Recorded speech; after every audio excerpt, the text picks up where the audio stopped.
Assalamualaikum warahmatullahi wabarakatuh. Saya Ajeng Wahyu Fadilah dengan NIM akhir 100. Di sini saya akan membahas tentang analisis portofolio saham CFIN dan PTBA serta obligasi korporasi.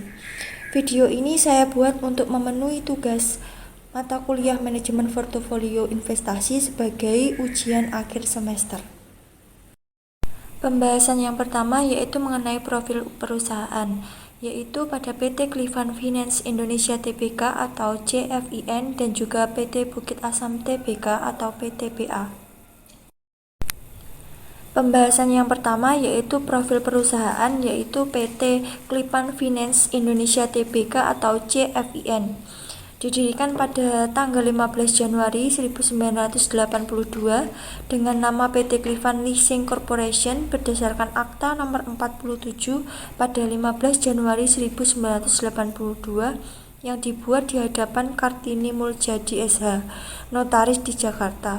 Ruang lingkup kegiatan CFIN adalah sebagai perusahaan pembiayaan, yaitu pembiayaan investasi, pembiayaan modal kerja, pembiayaan multiguna, dan sewa operasi.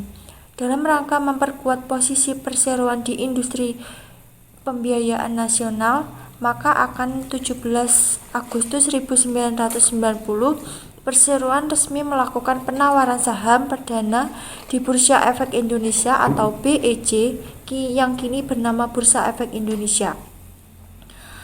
Atas aksi korporasi tersebut, perseroan tercatat sebagai perusahaan pembiayaan pertama yang go public di Indonesia. Berdasarkan data per 30 Juni 2023, komposisi pemegang saham terbesar CFIN yaitu pada PT Bank Pan Indonesia dengan mengapit 2,05 miliar saham atau setara 51,49%. Pemegang saham berikutnya yaitu pemilik publik atau non-warkat speechless yang mendekap 1,660 miliar saham atau sekitar 40,25%. Pembahasan yang kedua yaitu mengenai profil perusahaan PT Bukit Asam atau PTBA. Pada bulan Maret 1981, unit tambang Bukit Asam dan PT Tambang Batubara dijadikan modal untuk mendirikan perusahaan ini dengan nama PT Tambang Batubara Bukit Asam. Pada tahun 1984, status PN Tambang Batubara diubah menjadi perusahaan umum atau Perum. Pada tahun 1990, pemerintah menggabungkan Perum Tambang Batubara ke dalam perusahaan ini. Pada tahun 1993, pemerintah menugaskan perusahaan ini untuk berbisnis di bidang produksi briket batubara. Pada tahun 2002, perusahaan ini resmi melantai di Bursa Efek Indonesia dan mengubah namanya menjadi seperti sekarang ini, yaitu PT Bukit Asam Tbk. Adalah bagian dari holding BUMN Pertambangan Min ID yang bergerak di bidang pertambangan batubara hingga akhir tahun 2002. Jaringan bisnis perusahaan ini terdiri dari 5 wilayah kelolaan dan 3 pelabuhan. Izin usaha pertambangan atau IUP produksi batubara perusahaan memiliki total area kelola meluas 65,632 hektar dengan sumber daya mencapai 6,85 miliar ton dengan cadangan sebesar 3,02 miliar ton. Apa sih analisis fundamental itu? Analisis fundamental merupakan analisis yang didasarkan dengan kondisi suatu perusahaan, kondisi ekonomi, dan kondisi industri terkait. Analisis fundamental pada umumnya menggunakan indikator-indikator perusahaan yang tertera melalui laporan keuangan perusahaan seperti price to earning ratio atau PE dan juga ROE atau return of equity dan lain-lain. Investor ternama di dunia Warren Buffett mempercayai analisa fundamental dalam melakukan investasi. Analisa fundamental kerap digunakan oleh investor jangka panjang seperti Warren Buffett untuk menyaring saham yang termasuk dalam kategori baik.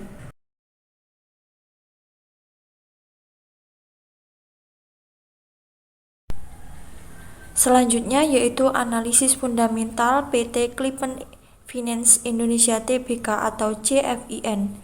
Jumlah sales grow pada saham CFIN sebesar 66,24%, berarti menunjukkan baik dalam perusahaan. Dengan angka yang positif tersebut, tentu saja keuangan perusahaan menjadi lebih baik. Atas lebih baik itu mungkin untuk menentukan strategi bisnis yang lebih baik lagi dari sebelumnya. Jumlah gross profit grow sebesar 0,00%. Ini dianggap sangat rendah. Selanjutnya operating profit margin sebesar 52,31%, dikatakan menunjukkan seberapa baik perusahaan dijalankan dan seberapa efektif dalam menghasilkan keuntungan dari penjualan. Jumlah net profit margin sebesar 39,38%, dikatakan baik oleh perusahaan. Selanjutnya yaitu kapitalisasi pasar mencapai 2,0 T. Jumlah PER yaitu 2,1 T. Jumlah BVPS yaitu sebesar 1,407118X. PBV yaitu 0,3 kali. ROA sebesar 10,1 bisa dikatakan baik karena nilai tersebut di atas 5,98%. Berarti nilai ROA dapat dikategorikan baik. Dan sebaliknya jika nilai ROA berada di bawah 5,98%, berarti nilai ROA tersebut dapat dikategorikan tidak baik. ROE sebesar 17,0% berarti baik karena nilai ROE tersebut di atas 8,32%, berarti nilai ROE tersebut dikategorikan baik. EV per EBITDA yaitu 6,2 kali, debt equity yaitu 0,7x.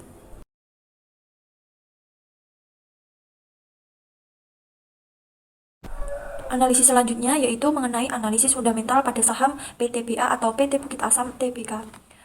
Jumlah gross sales grow pada saham PTBA sebesar min 10,73%, berarti menunjukkan rendah dalam perusahaan. Dengan angka yang negatif tersebut, maka angka penjualan periode ini menurun dibandingkan dengan periode sebelumnya. Jumlah gross profit grow sebesar min 57,31%, ini dianggap sangat rendah. Selanjutnya, operating profit margin sebesar 24,42 dikatakan menunjukkan seberapa baik perusahaan dijalankan dan seberapa efektif dalam menghasilkan keuntungan di penjualannya. Jumlah net profit margin sebesar 13,62% dikatakan baik oleh perusahaan. Selanjutnya yaitu kapitalisasi pasar mencapai 27,9 T. Jumlah PER yaitu 5,5 T. Jumlah BFPS yaitu sebesar 1.768,3 X. PBV yaitu 1,3 X. ROA sebesar 14,0 biasanya dikatakan baik karena nilai tersebut di atas 5,98%. Berarti nilai ROA dapat dikategorikan baik. Dan sebaliknya jika nilai ROA berada di bawah 5,98%, berarti nilai ROA dapat dikategorikan kurang baik.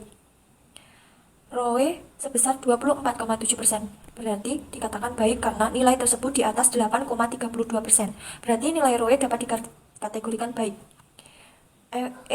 EV atau EBITDA yaitu 5,7x, debt equity-nya yaitu 0,8x. Untuk CFIN atau PT Klipen Finance Indonesia sendiri, harga sahamnya yaitu mencapai 498, yaitu turun 0,40%, yang sebelumnya sahamnya yaitu 500. Rentang hari yaitu 492.000 sampai 505. Rentang tahun yaitu 290 sampai 750. Kapitalisasi pasar yaitu 1,98 T. Volume rata-rata yaitu 8,38 juta. Rasio P per E yaitu 2,08. Hasil dividen yaitu 20%,08%.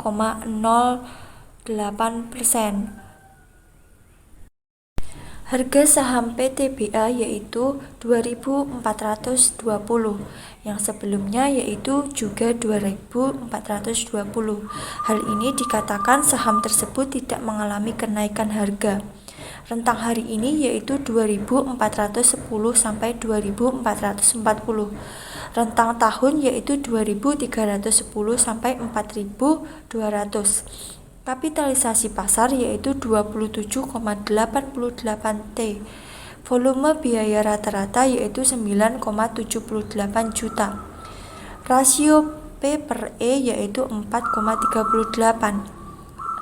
Hasil dividen yaitu 45,21%. Pembahasan selanjutnya yaitu mengenai obligasi korporasi. Obligasi korporasi adalah obligasi yang diterbitkan oleh perusahaan swasta nasional, termasuk BUMN dan BUMD.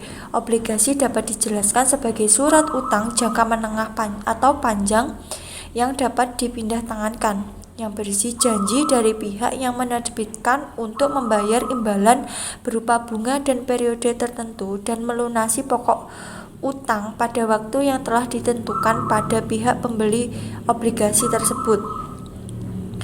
Tujuan perusahaan menerbitkan obligasi korporasi adalah untuk memenuhi kebutuhan pendanaan, sedangkan tujuan investor yaitu membeli surat utang untuk mendapatkan kupon dari hasil investasinya. Pada jangka panjang waktu surat utang berakhir, pembayaran kupon juga akan ikut berakhir dan nilai pokok obligasi ini akan dikembalikan. Secara umum, hal yang menjadi penyokong dari kemampuan perusahaan dalam melakukan pembayaran kupon dan pokok utang bergantung pada prospek keuntungan perusahaan di masa depan. Secara spesifik, aset perusahaan dapat digunakan sebagai jaminan kemampuan pembayaran. Terdapat dua hal yang menjadi keuntungan dalam berinvestasi dalam obligasi korporasi. Yang pertama yaitu menghasilkan pendapatan tetap.